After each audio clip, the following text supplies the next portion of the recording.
నరనారాయణులు తపస్సు చేసిన మహత్తు గలది బదరీవనం. ప్రకాశవంతమైన మందార వృక్షాలు, మామిడి చెట్లు, మద్ది చెట్లు, వకుళ వృక్షాలు, అశోక వృక్షాలు, చింత చెట్లు, మల్లె, గన్నేరులతో మనోహరంగా ఉంది ఆ వనం.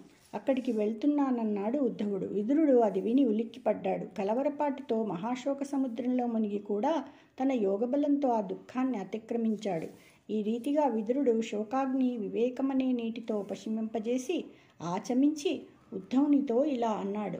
అనఘాయుద్ధవ నీకు కృష్ణుడసురీంద్రారాతి మన్నించి చెప్పిన అధ్యాత్మరహస్య తత్వ విమలాభిజ్ఞాన సారంబు బోరన నన్ను కరుణించి చెప్పిన కృతార్థత్వంబునన్ పొందెదన్ విను పుణ్యాత్ములు శిష్య సంఘములనుర్విన్ బ్రోవరే వెండియున్.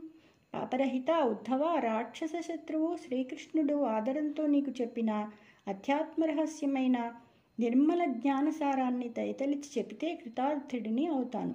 పుణ్యాత్ములు శిష్యులకు విద్యను అనుగ్రహించి రక్షిస్తుంటారు కదా. జయ శ్రీ